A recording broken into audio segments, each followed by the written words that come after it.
ম্যানমাৰৰ ভূমিকম্পই বহু লোকৰ প্ৰাণ কাঢ়ি নিলে বহু লোক আঘাতপ্ৰাপ্ত হ'ল আনকি থাইলেণ্ডতো ইয়াৰ প্ৰভাৱ পৰিল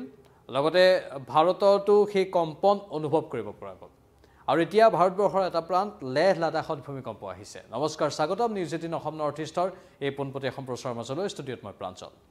আৰু ভূমিকম্প বুলি ক'লে সকলো আতংকিত হয় স্বাভাৱিকতেই কিন্তু এই ভূমিকম্পই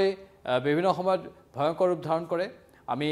শেহতীয়াকৈ কেইবাটাও ভূমিকম্প অহা দেখিবলৈ পাইছিলোঁ মৃদু ভূমিকম্প কেতিয়াবা ভূমিকম্পৰ অলপ তীব্ৰ জোকাৰণি সেই অনুভৱখিনি বিভিন্ন সময়ত আমি কৰি আছিলোঁ সময় আহি থাকে আৰু এনেও অসম তথা উত্তৰ পূৰ্বাঞ্চল ভূমিকম্পৰ প্ৰৱণ এটা অঞ্চল হিচাপে গণ্য কৰা হয় আৰু সেই সময়তে ম্যানমাৰৰ ভূমিকম্পটো আহিল সেই ম্যানমাৰৰ ভূমিকম্পটোৱে আকৌ এবাৰ গোটেই বিশ্ব কঁপাই গ'ল ম্যানমাৰত ইতিমধ্যে দুৰ্গতসকলৰ সাহায্যৰ বাবে সাহায্য সামগ্ৰী ভাৰতেও প্ৰেৰণ কৰিছে তাত চিকিৎসকৰ দলো ভাৰতে প্ৰেৰণ কৰিছে আৰু আন কেতবোৰ সাহায্যৰ ক্ষেত্ৰতো ভাৰতে সদায় সহযোগ কৰি যাম বুলি সদৰি কৰিছে কিন্তু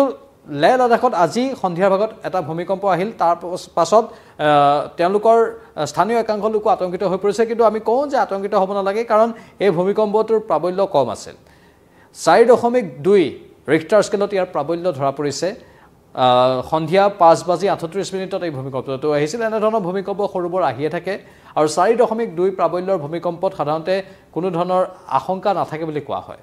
সাধাৰণতে 7ৰ ওপৰত যেতিয়া এটা ভূমিকম্প ৰিক্টাৰ স্কেলত প্ৰাবল্য 7ৰ ওপৰত যায় তেতিয়া অধিক ক্ষয়ক্ষতিৰ আশংকা কৰা হয় কিন্তু 7ৰ তলত থাকিলেও কেতিয়াবা 6.1 6.2 বা 6.5তো কেতিয়াবা কিছু পৰিমাণে ক্ষয়ক্ষতি হোৱা দেখিবলৈ পোৱা যায় মুঠতে 4.2 বিশেষ ক্ষয়ক্ষতি নহয়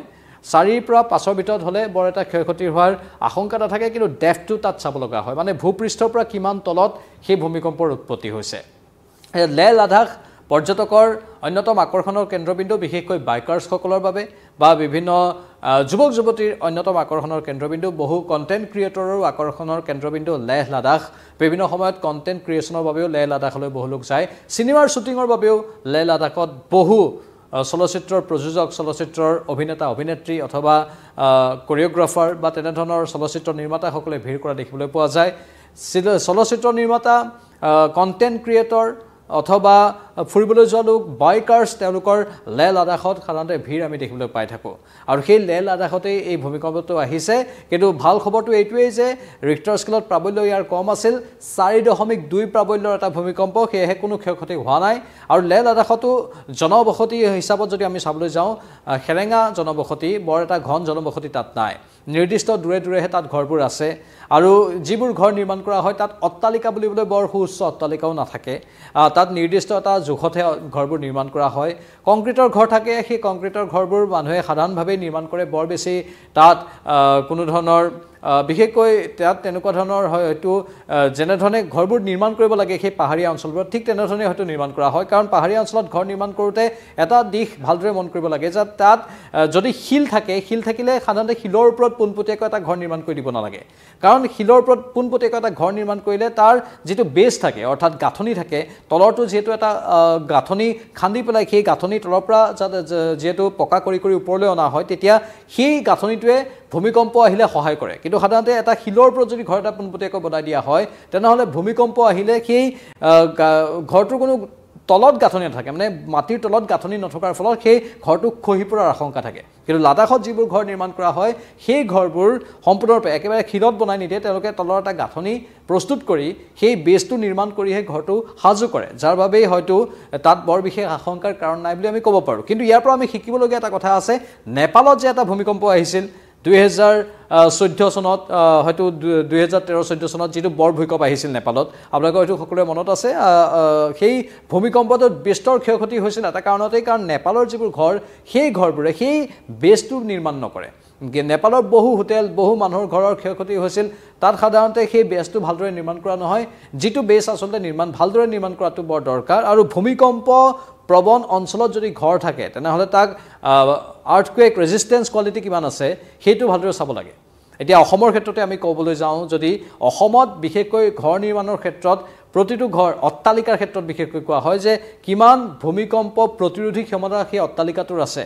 আৰু সেই ভূমিকম্প প্ৰতিৰোধী ক্ষমতাটো প্ৰতিগৰাকী বিল্ডাৰৰ চোৱাচিতা কৰাটো দায়িত্ব আৰু চৰকাৰী কিছু গাইডলাইনো আছে যিবোৰ ভূমিকম্প প্ৰৱণ অঞ্চল তাত ঘৰ নিৰ্মাণ কৰোঁতে সেই চৰকাৰী গাইডলাইনবোৰ মানি চলিব লাগে সাধাৰণতে সুউচ্চ অট্টালিকা হ'লে এতিয়া আমি শেহতীয়াকৈ যি ম্যানমাৰত ভূমিকম্প হৈ গ'ল সেই ভূমিকম্পৰ ফলত যি কঁপনি অনুভূত হ'ল কম্পন অনুভূত হ'ল সেই কম্পনৰ আমি পোনপটীয়া দৃশ্যবোৰ দেখা পালোঁ কিন্তু ম্যানমাৰতো এনে কিছুমান অট্টালিকা থাকিল যিবোৰ সুউচ্চ কিন্তু সেইবোৰ ৰক্ষা পৰি গ'ল ম্যানমাৰৰ সমান্তৰালভাৱে থাইলেণ্ডতো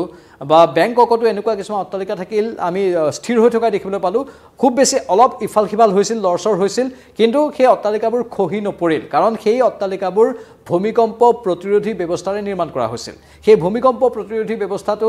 যিসকল আৰ্কিটেক্ট থাকে যিসকলে অট্টালিকা নিৰ্মাণ কৰে যিসকল বিল্ডাৰ থাকে তেওঁলোকে ভালদৰে চাব লাগে আৰু তেওঁলোকে নিৰ্দিষ্ট যিবোৰ নৰ্মছ আছে যিবোৰ গাইডলাইন আছে সেইবোৰ পালন কৰিলে তাক ভূমিকম্প প্ৰতিৰোধী ক্ষমতা হিচাপত নিৰ্মাণ কৰা হয় আৰু সেই নীতি নিয়মবোৰ যদি পালন কৰি থকা হয় তেনেহ'লে সাধাৰণতে ভূমিকম্পত ক্ষয়ক্ষতিৰ আশংকা কম থাকে থাইলেণ্ডত এটা আমি ঘৰো দেখিলোঁ বেংককত যে যিটো ঘৰ নিৰ্মাণ কৰি থকা হৈছিল ডাঙৰ এটা বৃহৎ পুঁজিত সেই অট্টালিকাটো নিৰ্মাণ কৰি থকা হৈছিল নিৰ্মাণৰত অৱস্থাতেই খহি পৰিল হয়তো বেংককৰ সেইটো একমাত্ৰ অট্টালিকা যিটো খহি পৰিল সেইটোত আকৌ নিৰ্মাণ কৰি থকা অৱস্থাতে 3 বছৰ ধৰি নিৰ্মাণ কৰি থকা হৈছিল এতিয়া সেই অট্টালিকাটোৰ ক্ষেত্ৰত কি গাফিলতি কৰা হ'ল সেইখিনি এতিয়া থাইলেণ্ডৰ চৰকাৰে প্ৰশাসনে ভালদৰে তদন্ত কৰিবলৈ নিৰ্দেশ দিছে জানিব পৰা মতে চীনা এটা প্ৰতিষ্ঠান সেই নিৰ্মাণ কাৰ্যৰ সৈতে জড়িত হৈ আছিল এতিয়া স্বাভাৱিকতে এই বিষয়বোৰ এতিয়া ভালদৰে চোৱা হ'ব কি গাফিলতি কৰা হ'ল অট্টালিকা এটা 3 বছৰ ধৰি নিৰ্মাণ কৰি থকা হৈছিল আৰু নিৰ্মাণৰত অৱস্থাতে অহা এই বৰ ভূমিকম্পৰ ফলত সেই অট্টালিকাটোৱে একমাত্ৰ তাজপাতৰ দৰে খহি পৰা আমি দেখিবলৈ পালোঁ আৰু তাৰ এতিয়া নিৰ্মাণৰ সৈতে যিসকল লোক জড়িত তেওঁলোকৰ ভূমিকাক লৈ প্ৰশ্ন উত্থাপন হ'ব তেওঁলোকে কেনেধৰণে কামটো কৰিছে তেওঁলোকে কিমান পৰিপক্ক কামটো কৰিছে তেওঁলোকে কিমান চালি জাৰি চাই কামটো কৰিছে আৰু এনেও আমি জানো যে এই বিষয়বোৰ যদি চোৱা নহয় তেনেহ'লে মানুহৰ জীৱনৰ সৈতে হেতালি খেলা বুলি কোৱা হয় আৰু যাক আইনমতে কঠোৰভাৱে ইয়াক এটা অপৰাধ হিচাপে গণ্য কৰা হয় যেতিয়া সাধাৰণতে এনেধৰণৰ ঘটনাবোৰ হয় তেতিয়া তাক এক অপৰাধ হিচাপে গণ্য কৰা হয় যিকোনো দেশৰ আইনৰ অনুসৰি আৰু সেই কামবোৰ যিসকলে কৰে যিসকল দায়িত্বত থাকে তেওঁলোক পোনপটীয়াকৈ জগৰীয়া হৈ পৰে যিসকল নিৰ্মাণকাৰী প্ৰতিষ্ঠানেই হওক বা আন কেতবোৰ লোকেই হওক তেওঁলোক পোনপটীয়াকৈ জগৰীয়া হৈ পৰে আৰু যাৰ ফলত তেওঁলোকৰ বিৰুদ্ধে কঠোৰ আইনগত বিধি বিধানৰ ব্যৱস্থা আছে সেইটো আমি সকলোৱে জানো জাপানৰ ক্ষেত্ৰত আমি আৰ্হি হিচাপে জাপানক গ্ৰহণ কৰিব পাৰোঁ জাপানত যিবোৰ ঘৰ নিৰ্মাণ কৰা হয় সেই জাপানৰ ঘৰবোৰ এনেধৰণে নিৰ্মাণ কৰা হয় যে তাত জাপানত সাধাৰণতে ভূমিকম্প আহিয়ে থাকে সেই জাপানৰ বৰ ভূমিকম্পটো যাতে সেই ঘৰ দুৱাৰবোৰৰ বিস্তৰ ক্ষতি নহয় বা কিবা কাৰণত যদি ঘৰ দুৱাৰ মানুহৰ ওপৰতো বাগৰি পৰে মানুহৰ যাতে জীৱনটো ৰক্ষা পৰি যায় তেনেধৰণৰ কিছুমান সামগ্ৰী ঘৰে একোটাত ব্যৱহাৰ কৰে তেওঁলোকৰ সুউচ্চ অট্টালিকাবোৰো তেনেধৰণৰ বিশেষ আৰ্হিত নিৰ্মাণ কৰা হয় যাৰ ফলত মানুহৰ মৃত্যুৰ সংখ্যাটো যাতে কম হয় তাৰ ওপৰত দৃষ্টি ৰাখি সেই ব্যৱস্থাটো কৰা হয় সেইবোৰ শিকিবলগীয়া বিষয় আৰু নেপালৰ বৰ ভূমিকম্পৰ পৰা আমি সেইটোৱে গম পাইছিলোঁ যে নেপালত বহু অট্টালিকা সেই সময়ত যিবোৰ ধ্বংসস্তূপত পৰিণত হৈছিল সেই অট্টালিকাবোৰৰ সেই ঘৰবোৰৰ বেছটোৱে ভালদৰে নিৰ্মাণ কৰা হোৱা নাছিল আৰু সেই বেছটো যেতিয়া ভালকৈ নিৰ্মাণ কৰা নহয় মাটিৰ তলত খান্দি মাটিৰ তলৰ নিৰ্দিষ্ট গভীৰতালৈকে খান্দি তাৰ পৰা যি ওপৰলৈ উঠাই অনাৰ যি প্ৰক্ৰিয়া থাকে একোটা ঘৰৰ একোটা অট্টালিকাৰ সেইটো যেতিয়া ভালদৰে কৰা নহয় তেতিয়াই ক্ষয়ক্ষতিৰ পৰিমাণ বৃদ্ধি পায় বা বৃদ্ধি পোৱাৰ আশংকা থাকে নেপালত সেইটো হোৱা দেখিবলৈ পাইছিলোঁ এতিয়ালৈকে যিমানবোৰ ঘটনা আমি দেখিবলৈ পাইছোঁ সেই ঘটনাবোৰত এটা মুখ্য কাৰণ হিচাপে বিবেচিত হৈছে অৱশ্যে অতিমাত্ৰা প্ৰাবল্যৰ ভূমিকম্প আহিলে সেই ভূমিকম্প প্ৰতিৰোধী ক্ষমতা থকা অট্টালিকাটো বাগৰি পৰাৰ অৱশ্যে আশংকা থাকে এটা নিৰ্দিষ্ট গতিবেগত আহিলে এটা নিৰ্দিষ্ট কম্পনকে সেই অট্টালিকাটোৱে শোষণ কৰিব পৰা বা অট্টালিকাটোৱে বহন কৰিব পৰাৰ ক্ষমতা থাকে এটা নিৰ্দিষ্ট সীমাতকৈ যদি বেছি প্ৰাবল্যৰ ভূমিকম্প আহি যায় সেই বেছি প্ৰাবল্যৰ ভূমিকম্পটোক হয়তো প্ৰতিৰোধ কৰিব নোৱাৰিব পাৰে তেনেধৰণৰ কথাবোৰো অৱশ্যে সেই ক্ষেত্ৰত জড়িত হৈ পৰিব পাৰে ইয়াত নিৰ্ভৰ কৰিব ভূমিকম্পটোৰ প্ৰাবল্য কিমান প্ৰাবল্যত আহিছে কিমান কম্পন অনুভূত হৈছে বা ডেপ্থ কিমান সেই ভূমিকম্পটোৰ উৎপত্তি স্থলৰ এতিয়া লে লাডাখৰ কথালৈ আমি পুনৰ আহিছোঁ লে লাডাখত যি ভূমিকম্প হৈছে সেই ভূমিকম্পৰ ৰিক্টাৰ স্কেলৰ প্ৰাবল্য আমি কৈছোঁ ইতিমধ্যে 4.2 ৰিক্টাৰ স্কেলৰ প্ৰাবল্যৰ এটা ভূমিকম্প আজি সন্ধিয়া কিছু সময় পূৰ্বে কেইঘণ্টামানৰ পূৰ্বে 5:38 4.2 প্ৰাবল্যৰ এটা ভূমিকম্পই লে লাডাখক কিছু পৰিমাণে কঁপাইছে কিন্তু ক্ষয়ক্ষতিৰ কোনো বাতৰি অহা নাই আশংকাৰ কোনো কাৰণ নাই বুলি ইতিমধ্যে স্পষ্ট কৰি দিয়া হৈছে আমি ইতিমধ্যে কৈছিলোঁ বাতৰি আমাৰ এই পোনপটীয়া সম্প্ৰচাৰৰ আৰম্ভণিতেই যে লে লাডাখত কণ্টেণ্ট ক্ৰিয়েটৰসকলে ভিৰ কৰি থাকে বিশেষকৈ ইউটিউবত জড়িত ফেচবুকত জড়িত ইনষ্টাগ্ৰামত জড়িত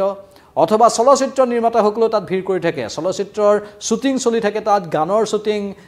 নিৰ্দিষ্ট কিছু দৃশ্যৰ শ্বুটিং লেহ লাডাখত প্ৰায়ে চলি থাকে আৰু লগতে যিসকল বাইকাৰ্ছ আছে বাইকাৰ্ছসকলে গোটেই পৃথিৱী ভ্ৰমণ কৰি ফুৰে আৰু তেওঁলোকে অশেষ কষ্ট কৰি লেহ লাডাখলৈ যায় বাইকাৰ্ছসকল আছে সোলো ৰাইডাৰসকল আছে এনেধৰণে বিভিন্ন লোক যায় পৰ্যটকো গৈ থাকে সেই লেহ লাডাখত আজি সন্ধিয়া 5:38 4.2 ৰিক্টাৰ স্কেলৰ প্ৰাবল্যৰ এটা ভূমিকম্পই কিছু পৰিমাণে জোকাৰি গৈছে কিন্তু এতিয়ালৈকে আশংকাৰ কোনো কাৰণ নাই কোনো ক্ষয়ক্ষতি হোৱা নাই কোনো ধৰণৰ তেনে বাতৰি অহা নাই কিন্তু স্বাভাৱিকতেই সকলো লোকে ভূমিকম্পৰ যেটো আগজাননী কোনেও দিব নোৱাৰে ভৱিষ্যতবাণী ভূমিকম্পৰ ক্ষেত্ৰত কোনেও কৰিব নোৱাৰে সেয়েহে স্বাভাৱিকতে আমি ইতিমধ্যে ক'লো যে ঘৰ নিৰ্মাণ কৰোতে বা যিখিনি প্ৰয়োজনীয় ব্যৱস্থা আছে সেইখিনি যদি ভালদৰে গ্ৰহণ কৰা হয় তেনেহলে ভূমিকম্পৰ ক্ষয়ক্ষতিৰ পৰা আমি হাত খাই থাকিব পাৰিম আৰু ভূমিকম্পৰ ক্ষয়ক্ষতি হলেও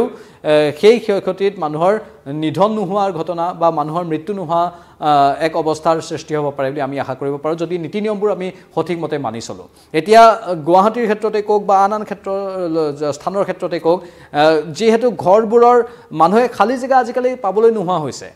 নিৰ্দিষ্ট স্থানত অট্টালিকাৰ কাষতে অট্টালিকা আকৌ মানুহে পাৰিলে ৰাস্তাৰ মাটি দখল কৰিবলৈ একাংশই চেষ্টা কৰে সেই কথাবোৰৰ বাবে এতিয়া খালি জায়গা নোহোৱা হৈছে আসলে খালি জায়গাও দৰকাৰ ভূমিকম্প আহিলে সাধাৰণতে বিদ্যুতৰ খুঁটাৰ পৰা বা যিকোনো পকী খুঁটাৰ পৰা বা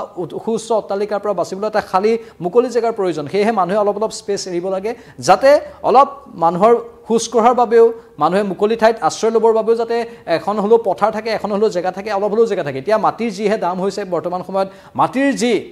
নাটনি হৈছে এটা খালি জায়গা পাবলৈ নোহোৱা হৈছে আৰু সেই খালি জায়গা পাবলৈ নোহোৱাটো ভূমিকম্পৰ ক্ষেত্ৰত কিছু পৰিমাণে আশংকাজনক হৈ পৰিব পাৰে যিকি নহওক আমি মানুহে যেহেতু বুদ্ধিমত্তাৰে সকলো কাম কৰিব পাৰো বিকল্প পথ আমি নিজে উলিয়াব লাগিব নিৰ্মাণ কাৰ্যবোৰ আমি নিজে চাব লাগিব ভাল নিৰ্মাণ কাৰ্য হলে ইতিমধ্যে কৈছো ক্ষয়ক্ষতিৰ আশংকা কম থাকে আৰু ভালদৰে সঠিকভাৱে যদি নৰ্মছ মানি গাইডলাইন মানি যদি কাম কৰা হয় তেনেহলে কোনো ধৰণৰ আশংকা বৰ বিশেষ নাথাকে বুলি আমি ধৰি ল'ব পাৰো এয়া আছিল এই মুহূৰ্তৰ পোনপটীয়া সম্প্ৰচাৰ পৰৱৰ্তী সময়ত আকৌ আহিম চাই থাকক নিউজ 18